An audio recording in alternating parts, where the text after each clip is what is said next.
sera orienté sur en fait comment on est passé de l'idée jusqu'à un projet, donc un produit. Donc, les différentes phases, parce que j'ai beaucoup réfléchi en fait comment orienter la présentation.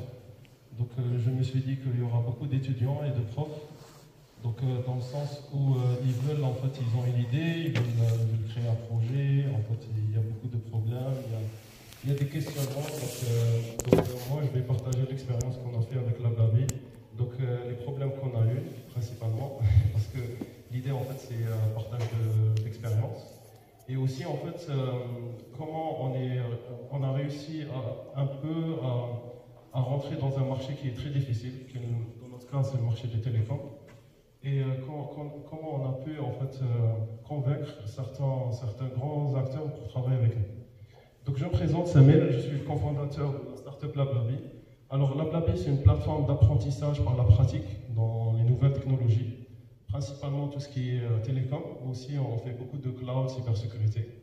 Donc on aide les industriels et aussi les universités, on travaille beaucoup avec les universités, à proposer des travaux pratiques à service. Donc à la place d'acheter des équipements qui coûtent très cher,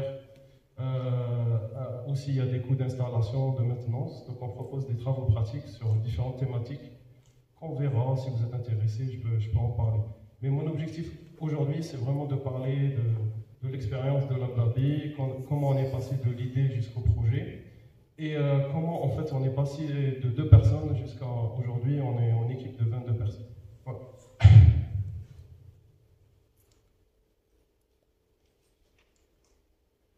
Donc, comme je l'explique ici, en fait, vous voyez le mot product market fit, je vais l'expliquer par la suite, mais en fait, l'idée c'est de voir à peu près le parcours en fait de l'idée. Donc vraiment de l'idée, on est parti d'une simple idée jusqu'au product market fit. C'est quoi le product market fit? C'est un produit qui répond à un besoin du marché.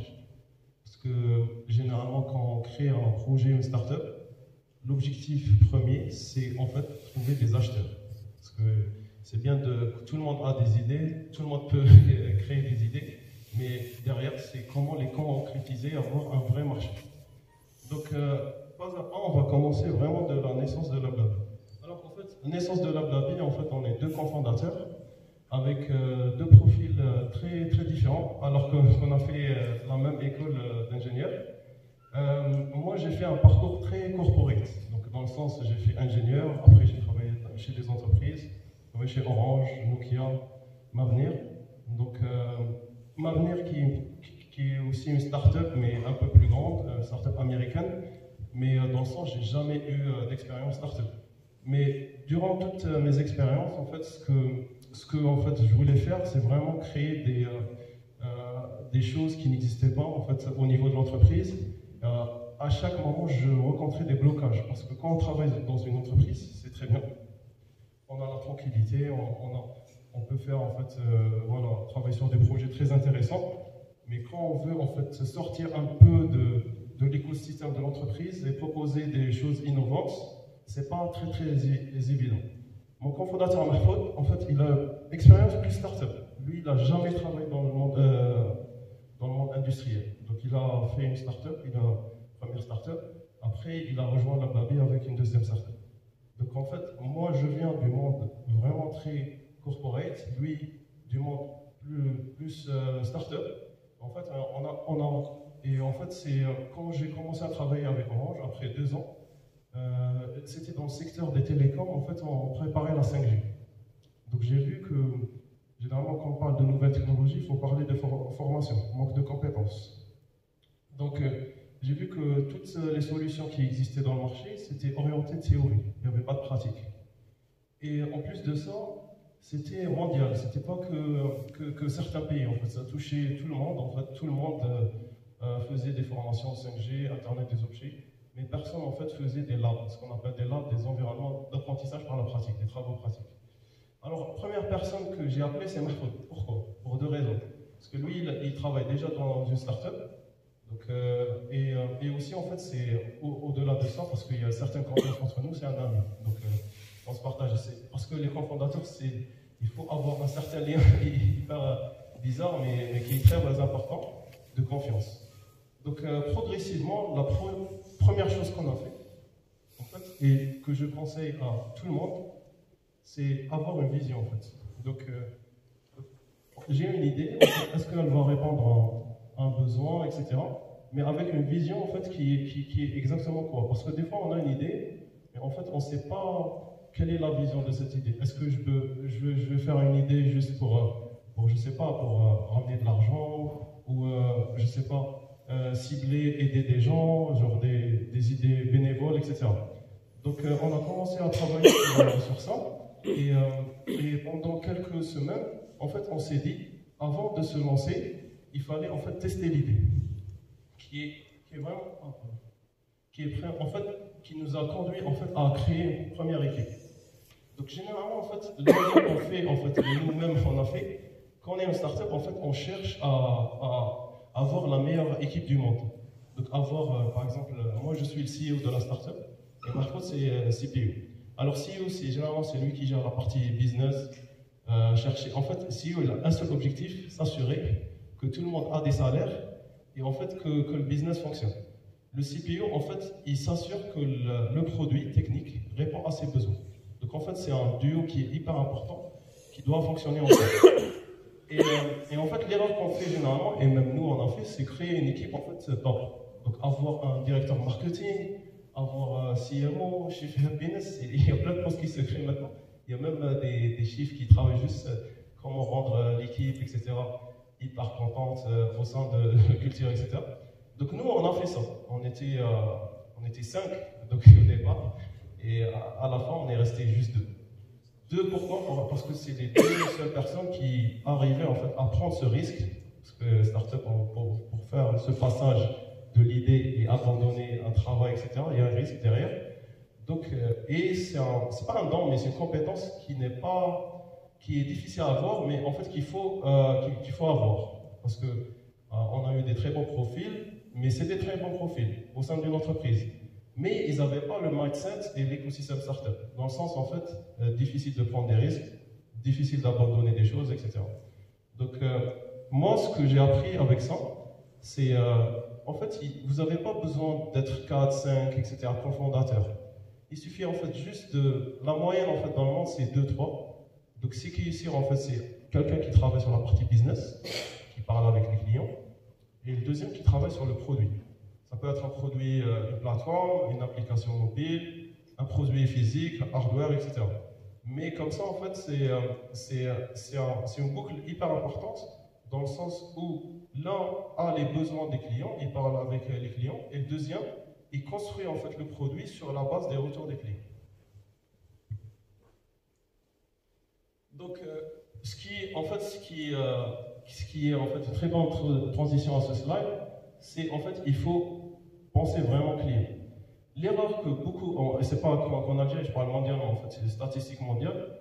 L'erreur que font beaucoup d'ingénieurs qui viennent en fait du domaine technique, c'est pour ça tout à l'heure j'ai posé la question. Donc c'est penser technologie. Donc on pense produit, je vais créer la meilleure solution du monde, etc. Mais en fait il ne faut pas penser comme ça. Il faut penser vraiment que créer un produit qui va répondre à un besoin client. Donc nous, on est passé vraiment, moi j'ai fait 300 pitchs avec j'ai contacté vraiment tout le monde et j'ai eu des réponses, j'ai pas eu des réponses, c'est juste avec des slides. Et la question elle est très simple, si vous avez cette solution, est-ce que vous allez acheter? Avant de commencer à designer, faire un business plan, etc. Donc c'est vraiment voir en fait s'il y a quelques en fait, acheteurs. Et en fait, ça vous permettra vraiment d'avoir une idée sur la segmentation de votre marché. Parce que, et c'est la meilleure en fait. Les Américains, et même si en fait c'est une règle principale à toutes les startups, la première règle, c'est build the product with the clients. Donc il ne faut jamais faire l'inverse. Il faut concevoir le produit avec le client. Il ne faut jamais concevoir en fait le produit tout seul, avec notre imagination, etc. Il ne faut pas oublier en fait qu'au final, on va créer un produit qui va être vendu à des acheteurs. Si en fait vous n'avez pas d'acheteurs, il n'y a pas de start-up, il n'y a pas de revenus, il n'y a rien, il n'y a pas de marché. Et là, c'est un point très important, parce qu'en étant, même nous, en fait, 2 mois, les premiers mois, en fait, on était très orienté technologie. Activer cette fonctionnalité, designer ça, etc.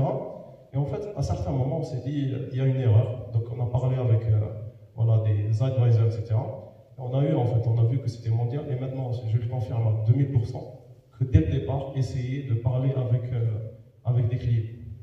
Prenons l'exemple de Uber. Uber, ils ont commencé avec un fichier Excel, avant même de créer l'application.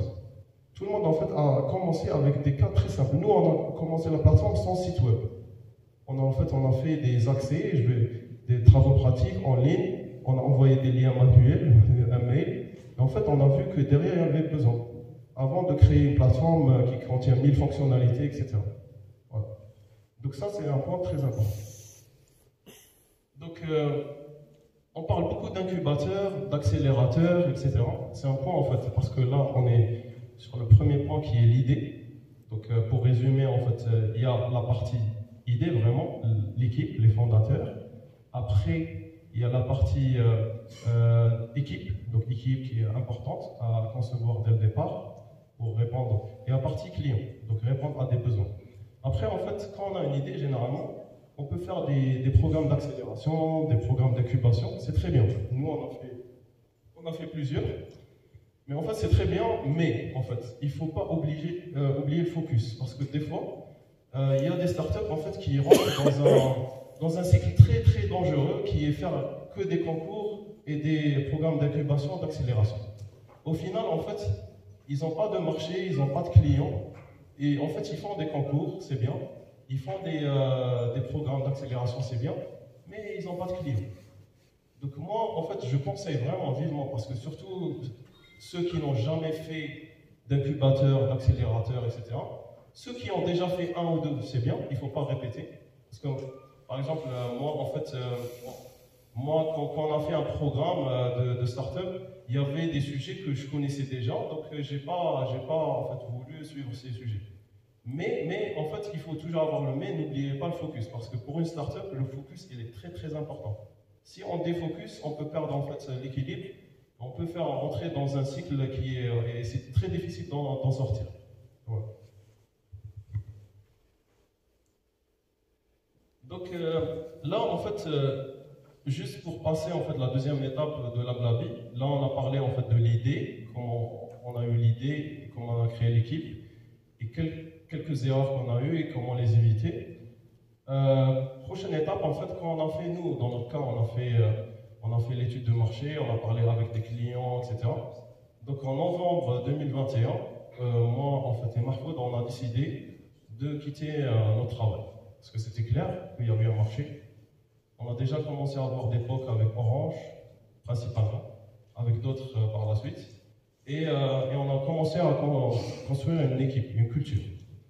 Donc là, généralement, il y a plusieurs. En fait, je ne dis pas que c'est la meilleure façon de faire ça, mais généralement, dans ce stage, quand on a en fait une validation du marché, généralement, on cherche de l'argent. Parce que la startup, en fait, elle a en fait un cycle de vie très très petit. Donc, s'il n'y a pas une rapidité d'exécution, surtout si on vise un marché international, donc rapidement d'autres personnes avec la même idée, peut-être même équipe, mais avec plus d'argent, ils vont cibler tout le monde et avoir le marché. Dans notre cas, en fait, on était très conscient qu'il nous fallait de l'argent. Et en fait, on a commencé à lever des fonds. Et avec cette partie, je vais essayer en fait de résumer en quelques mots c'est quoi lever des fonds, etc. Donc ce slide est très important parce qu'en fait, il faut voir que la levée de fonds, c'est des cycles. Donc il y a des cycles en fait, et il y a des prérequis. C'est comme en fait faire une licence, un master, etc. À chaque fois, il y a des étapes. Donc, et à chaque étape, il y a des prérequis. Donc dans notre cas, en fait, on est vraiment dans le stage, tout premier stage qui est précis. Précis, c'est quoi? C'est comme j'ai expliqué, on a une équipe, on a un produit qui est fonctionnel, on a quelques validations de marché, et on fait une levée de fonds pour aller à la prochaine étape, qui est en fait valider, en fait, avoir le product market fit. Donc qui est le cible. Okay. Par la suite, en fait, il y a ce qu'on appelle le Série A. Alors en fait, pour moi, et même avec plusieurs discussions avec d'autres cofondateurs, etc., Je pense qu'il y a 3 levées qui sont hyper difficiles. C'est la première, qui est précise, parce qu'on n'est pas connu, on cherche des investisseurs, etc.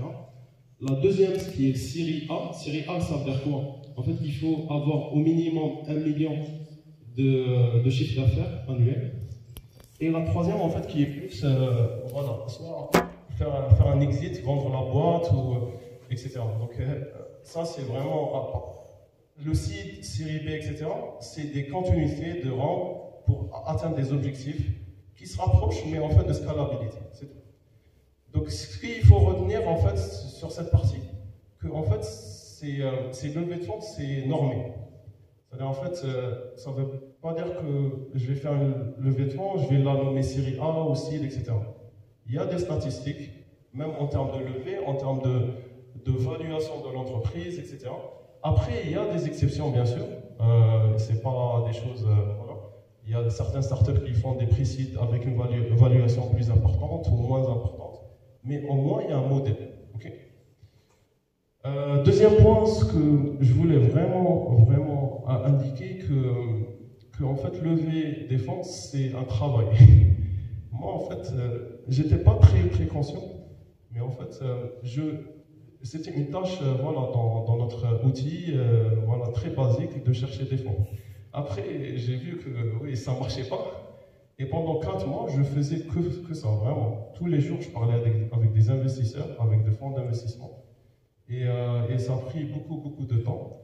Ce qui est bien, en fait, nous, dans notre avantage, et c'est pour ça que je vais insister sur un autre point, qui est en fait, il faut garder une très bonne réputation. Notre premier investisseur, c'est ma ex-manager chez Nokia. Quand je suis sorti, en fait, elle m'a dit « Qu'est-ce que tu veux faire, etc. Pourquoi tu ne veux pas en rester ?» Je lui ai dit « Voilà, je vais créer une start-up. » Elle m'a dit « J'adore l'idée. Je veux mettre l'argent. » Et par la suite, elle m'a dit « Oui, je pensais qu'elle plaisantait. » Après, j'ai dit « Oui, mais nous, on cherche beaucoup d'argent, etc. » C'est pas beaucoup, mais par rapport, je ne connaissais pas, en fait, combien d'argent elle avait. Et elle m'a dit non, je suis millionnaire. Et c'était hyper. C'est ça, c'était une blague, mais je suis millionnaire, j'investis dans les startups. Il y a des startups qui ont été vendues, sur lesquelles j'ai eu beaucoup d'argent, donc j'aime bien investir. Et en fait, elle m'a dit, par principe, je vais mettre, juste parce que je connais, je vais mettre 100 000 euros. Et après en fait, elle a vu le produit, l'équipe, etc. Sincèrement, elle m'a dit, Samir, je veux mettre le maximum. Genre ticket maximum, parce qu'en fait, il y a des max. Et c'était dans notre cas 260 000 euros par investisseur. Et en fait, elle a mis 260 000 euros. Pourquoi je dis ça à l'histoire, en fait? Parce qu'en fait, demain, votre manager au sein de l'entreprise, si vous travaillez, après, je dis pas, il va mettre 100 000 euros, etc. Il y a en fait, des business angels algériens qui peuvent mettre même plus. Mais il faut garder une certaine réputation parce qu'elle est très importante. Cette réputation vous permettra de garder un certain lien avec peut-être des potentiels acheteurs. Hein. Dans ce cas, elle nous aide aussi à avoir des marchés, donc avoir des clients parce qu'on est resté dans le même secteur, et aussi avoir un investissement. Deuxième point important, et en fait c'est ce qu'on parlait tout à l'heure, lever des fonds, ça ne veut pas dire que, par exemple, dans mon cas, je ne suis pas millionnaire. Pour être très non, c'est important parce qu'en Algérie, on pense en fait des choses et voilà. Donc en fait, même, c'est pas qu'en Algérie, il y a beaucoup de pays parce qu'on a commencé à créer une culture d'approche. Lever des fonds, c'est principalement pour recruter des personnes.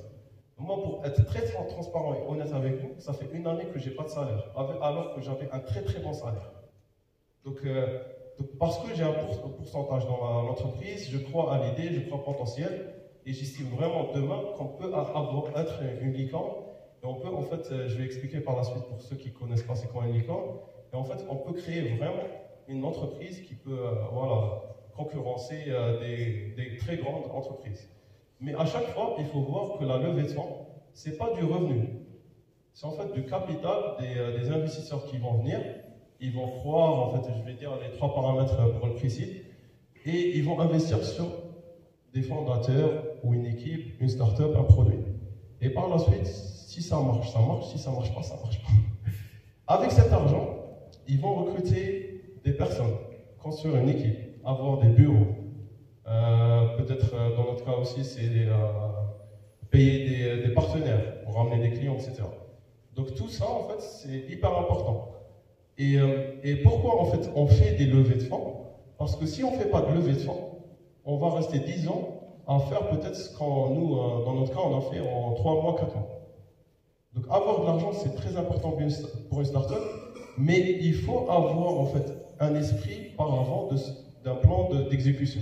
Parce qu'ils vont donner de l'argent sur un plan. Je vais vraiment faciliter les choses. Un investisseur quand il va venir, il va vous dire, si, moi en tant que fondateur, je lui dis, si on a ça, si on a 1 million d'euros par exemple, on va avoir un revenu X, on va créer X, on va faire ça, ça, ça. Et ce plan, il est très important. En fait, c'est difficile à construire, mais vous pouvez vous baser sur des mentors, etc. Mais en fait, ce qu'on appelle business plan est prévisionnel. Et en fait, sur cette base, même pour vous, c'est très important d'avoir une vision.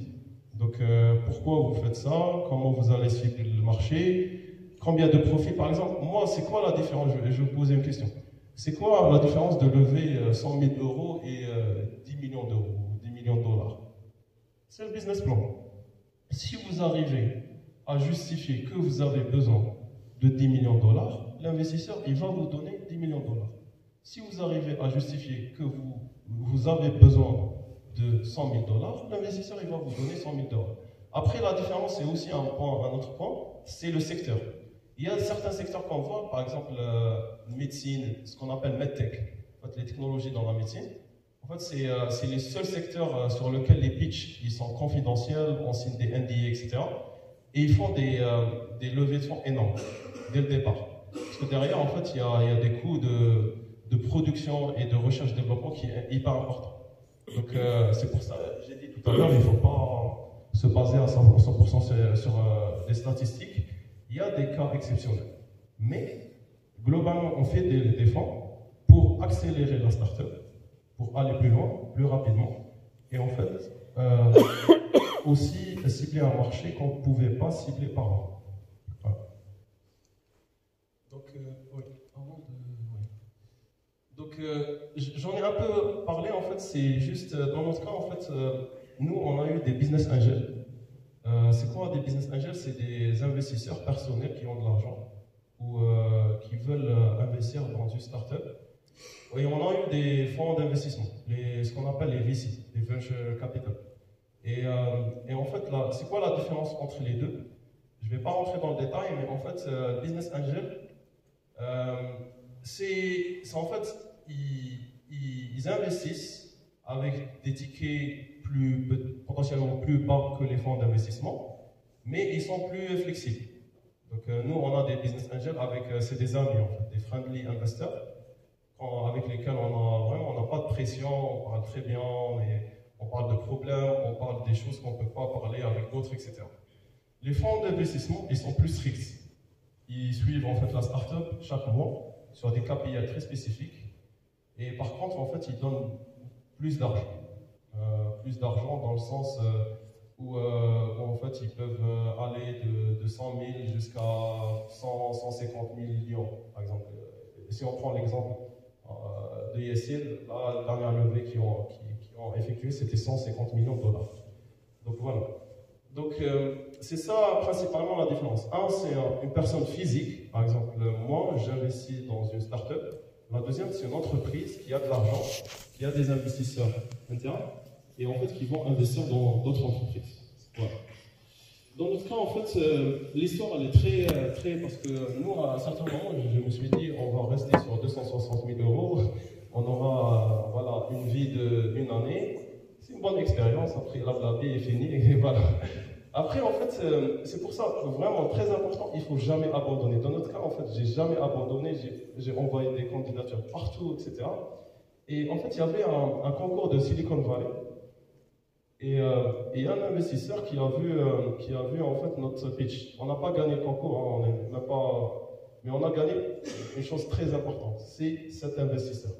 Et cet investisseur, en fait, c'était c'est le plus grand invest dans la EdTech, parce qu'on est une startup qui fait l'éducation technologie en Europe. Et lui, en fait, il a vu en fait deux lignes il a compris directement ce qu'on fait parce qu'ils ont investi, je ne sais pas si vous connaissez, dans Hack the Box. Hack the Box, c'est la plus grande en fait, start-up dans le monde dans la cybersécurité. Ils font des labs virtuels dans la cybersécurité. Et en fait, il m'a dit, Samir, ce que j'ai compris, vous êtes le Hack the Box des télécoms et des réseaux. Je lui dis, t'as tout compris. Et par la suite, en fait, on a eu un lien vraiment, et très bien. En fait, il m'a dit, sincèrement, je veux être le lead de votre levée de fonds. Il est venu un peu au dernier, mais il m'a dit, sincèrement, j'y crois beaucoup, j'adore l'équipe, je vois un potentiel énorme. Et voilà, on n'a même pas fait de démo avec eux, je veux dire. On n'a même pas. Parce que, en fait, c'est des Américains. Les Américains, en fait, c'est comme l'histoire de. Vous connaissez l'histoire du vaccin Moderna. C'est des Français qui ont créé le vaccin. Pendant 2 ans, ils ont cherché des fonds en France, ils n'ont pas trouvé. Et ils ont trouvé 30 000, 40 000 euros. Ils sont partis aux États-Unis. En 2 jours, ils ont eu 100 millions. Même une rencontre avec le président, et il a ouvert toutes les portes. Parce qu'en fait, les Américains, ils ont compris que. Et nous, on commence à comprendre en Algérie, c'est qu'il faut investir dans le risque. C'est pour ça qu'on parle de capital risque. Et en fait, dans ce cas-là, lui, en fait, il a dit OK, sans aller très loin, voir si on a du revenu, etc. Parce qu'il croit au potentiel, il y a un risque derrière, mais c'est ça l'investissement. Voilà. Et par la suite, en fait, on a eu différents BA, Business Angel. Le plus, moi, sincèrement, ça fait 3 ou 4 ans, sincèrement, je me suis jamais dit qu'un jour, en fait, que j'aurais comme investisseur le fondateur de Docker. Vous connaissez Docker? Ceux qui font informatique, est-ce que vous connaissez Docker? Oui. Donc, par hasard, j'ai contacté le cofondateur de Docker. J'ai fait une présentation 20 minutes. Il m'a dit, j'adore l'idée, je vais investir Flablaby. Alors que Docker, c'est une solution qui est utilisée par toutes les entreprises dans le monde. Vraiment, ceux qui font technologie ou l'informatique télécom connaissent normalement tous Docker. Et en fait, je ne me suis jamais dit qu'un jour, je vais rencontrer le cofondateur et qu'il va investir dans une boîte qu'on a créée. Donc, et c'est pour ça, moi, je dis, il faut pas en fait, se limiter ou fixer des limites, parce que des fois, en fait, il faut juste patienter un peu. Et l'opportunité va venir ou elle ne va pas venir. C'est pas grave, en fait. Si la première start-up ne fonctionne pas, il y a plein de grands en fait, start-upers qui ont créé 2, 3 start-up, et par la suite, la 4e, ils ont cartonné. Parce qu'ils ont déjà compris en fait, les erreurs que j'ai citées tout à l'heure, même plus, et par la suite, ils travaillent juste sur le focus des produits, ils cherchaient juste le marché, le product market fit. Donc c'est quoi les conditions dans notre cas, en fait? Parce que l'idée, c'est aussi de parler de levée de fonds. C'est quoi les conditions, en fait, pour faire un pre-seed seed? Donc, parce qu'il y a des conditions pour le série A, série B, qui sont basées principalement sur le revenu. Mais généralement, le pre-seed seed, ce que j'ai vu, il y a 3 conditions. Après, il y a une condition qui est importante, si vous voulez, en fait, c'est négocier la valorisation de la startup. Premier KPI, nous, c'est l'équipe. En fait, tous les investisseurs, en fait, ils voulaient parler avec les fondateurs. Donc, qui sont les cofondateurs? Est-ce qu'ils ont un bon lien entre les deux? Est-ce qu'ils ont une vision? Est-ce qu'ils sont sérieux, etc. Donc, et surtout l'expérience. Nous, en fait, notre avantage, on fait EdTech dans les télécoms. Moi, j'ai travaillé dans le secteur télécom. Je connais en fait, les acteurs du secteur télécom. Mon cofondateur, il a travaillé dans le secteur des startups, donc en EdTech principalement. Donc, créer une EdTech avec une personne qui a de l'expérience sur la EdTech et télécom avec une personne qui a de l'expérience dans le télécom, c'était bien. Il y avait une certaine fusion. Deuxième, en fait, qui est important, c'est l'expérience. En fait, genre, est-ce que vous avez fait... Ça commence vraiment des études. Hein. Nous, en fait, on a fait beaucoup d'événements scientifiques quand on était étudiants, Startup Weekend, Semaine du Web, etc. Et même ici à Lusto.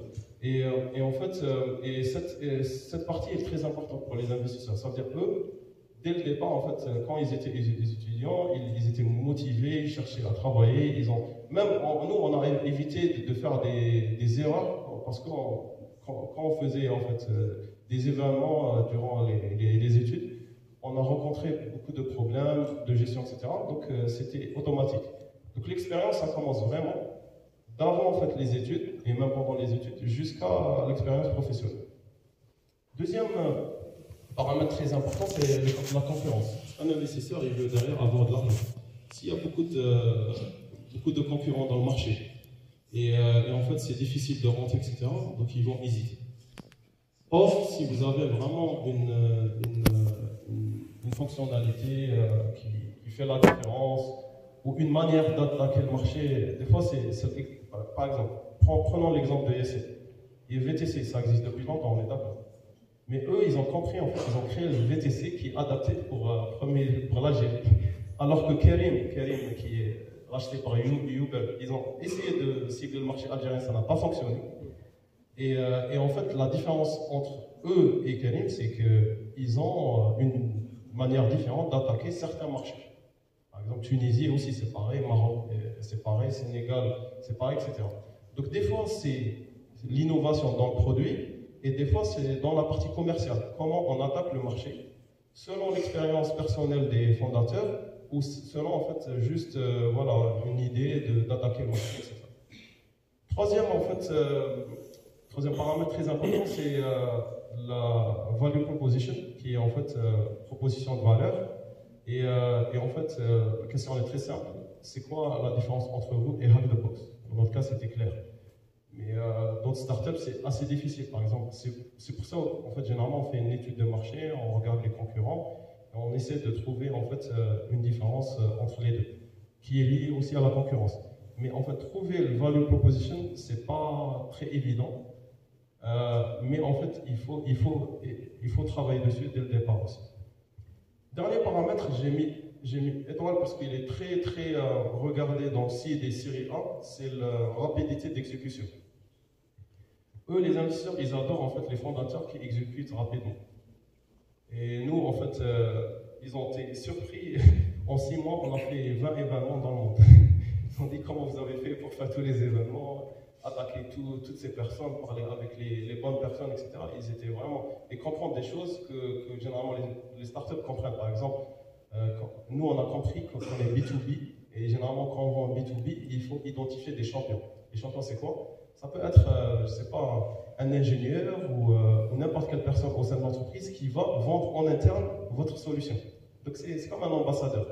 Et ils nous ont dit, nous, on est dans notre portefeuille des startups, même maintenant, ils ont du chiffre, mais ils n'arrivent pas à trouver. Voilà. Donc, rapidité d'exécution. Donc, c'est montrer que vous êtes capable à exécuter rapidement, à créer une équipe rapidement, et aussi à créer une culture et à attaquer le marché rapidement. Donc, dernière étape, juste pour finir la présentation et par la suite, j'aimerais bien répondre à vos questions. C'est le Product Market Fit. C'est quoi le Product Market Fit? Moi, il y a beaucoup de définitions du Product Market Fit, mais il y a en fait une définition que j'aime bien et qu'elle marche. En fait, c'est défini en 3 critères. Le premier, c'est que le client aime bien votre solution, donc il aime bien. Okay. Donc il adhère à la solution. La deuxième, c'est le client achète la solution. Okay. La troisième, et ça c'est la plus difficile, le client recommande votre solution. Parce qu'une startup, c'est un produit scalable. Donc il ne faut pas oublier, c'est un produit qui est scalable, etc. Donc si en fait des recommandations fonctionnent donc d'une manière automatisée, ça veut dire que le produit peut se vendre rapidement. Et Product Market Fit, c'est l'objectif de toutes les startups qui sont dans le stage précis. Nous, ces dernières semaines, on voit qu'on commence à vraiment arriver, et voilà. Mais en fait, c'est en fait un jalon très important pour la vie d'une startup. Donc généralement, il y a le pre-seed, early stage. Après, il y a le Product Market Fit. C'est-à-dire, on a trouvé notre marché, on a notre produit. Et il y a un mariage entre le produit et le marché. Et par la suite, on parle de croissance, de growth. Ça veut dire en fait ce produit et ce marché, comment on va créer le produit et l'équipe et tout le reste pour le rendre scalable, pour vendre en fait n'importe où et n'importe quel moment. Et ça, c'est un paramètre qui est plus regarder dans série A, série B, donc la partie croissance. Donc, juste pour revenir, en fait, j'ai commencé vraiment par l'histoire, etc., pour partager les différentes expériences. Et maintenant, juste rapidement sur LabLabi, parce que c'est important, on parle de LabLabi, c'est quoi LabLabi et pourquoi, en fait, on a créé LabLabi? En fait, on a vu que le marché des télécoms changé, a beaucoup changé, en fait. On parle de, généralement, les experts dans le monde, ils parlent de paradigm shift. On n'a pas conscience, mais aujourd'hui, les télécoms, c'est pas comme migrer 2G, 3G, 3G, 4G, etc.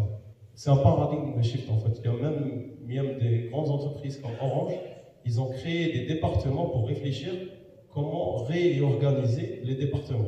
Parce qu'en fait, il y a un avènement, en fait, de nouvelles technologies, typiquement la 5G, l'Internet des objets, le cloud, cybersécurité, l'openness, comment rendre les choses plus ouvertes, etc.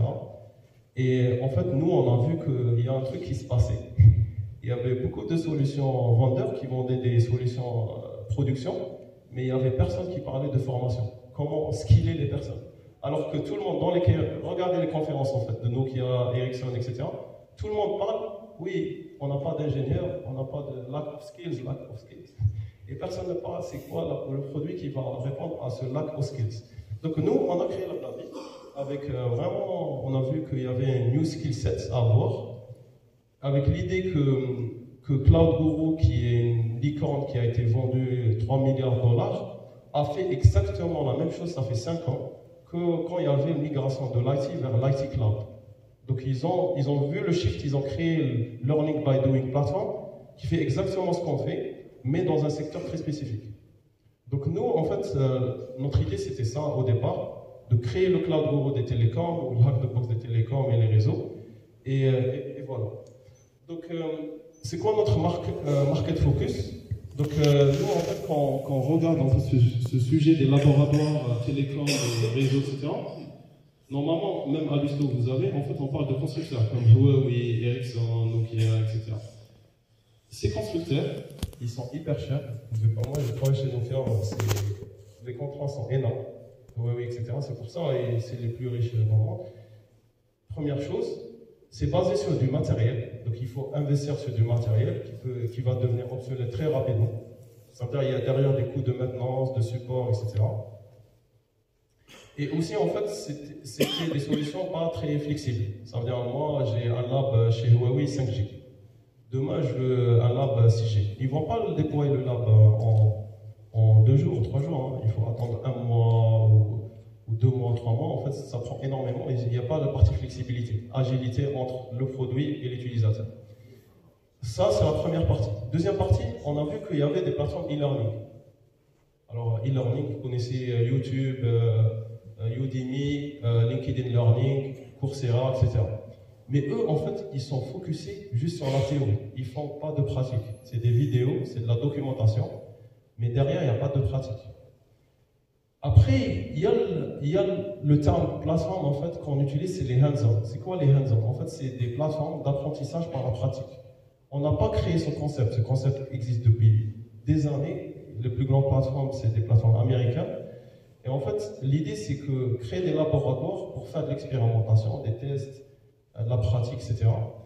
Et dans le marché, ce qu'on a vu, il y avait des plateformes qui existaient, mais c'était plus axé dans la cybersécurité, sur des domaines en fait voilà, très, très spécifiques. Et nous, on est parti avec l'idée de créer la première plateforme en fait, qui permet en fait de faire exactement la même chose, mais dans le secteur des réseaux et télécoms. Donc LabLabi, c'est quoi? Il faut le voir vraiment comme Netflix. Il y a la plateforme et il y a le contenu. Le contenu, c'est les laboratoires virtuels d'apprentissage. Donc typiquement, on a des labs sur la 5G, on a des labs sur le cloud privé, sur l'Internet des objets, etc. Pour répondre en fait à la problématique de manque de compétences chez les entreprises et aussi chez les universités et les écoles. Donc nous, on vise ces deux verticales. Donc ce slide est très important. C'est pas en fait pour montrer des logos, etc. Mais en fait, c'est pour vous dire que moi, l'information la plus importante dans ce slide, c'est celle qui est au milieu. En fait, généralement, on cherche, surtout en étant algérien, on cherche à faire tout seul. Ça va jamais marcher. Facebook, regardez en fait, peut-être vous ne le savez pas, mais ils ont des milliers de partenaires dans le monde. En fait, à chaque pays, ils ont des partenaires qui signent avec eux. Nous, en fait, on a compris ça, que pour aller plus vite et plus rapide, il fallait signer des partenaires stratégiques. Ça peut être des revendeurs. Par exemple, en Algérie, on a un partenaire qui est revendeur aussi. Donc, parce que pour accéder à des grandes entreprises, c'est très difficile. Il faut avoir le référencement, il y a un dossier, etc. Donc, le revendeur, il travaille déjà avec ces entreprises. Il voit le besoin. Et, en fait, il achète notre solution, il ajoute une commission. Et en fait, ça nous permet d'aller plus vite. Donc, moi, ce que je veux insister vraiment pour les étudiants et même ceux qui veulent créer des startups, dès le départ, et quand vous commencez à avoir un product market fit, essayez de créer un pool, un écosystème de partenariat qui va vous permettre en fait de cibler des marchés pour vous qui sont impossibles, mais qui sont possibles grâce à ces partenariats. Et je finis avec ça, en fait, voilà, donc tout ça en fait pour vous dire que rien n'est impossible. LabLabi a été classé, ça fait un mois, meilleure startup des télécoms dans le monde. Pas en Afrique ou en Europe, dans le monde.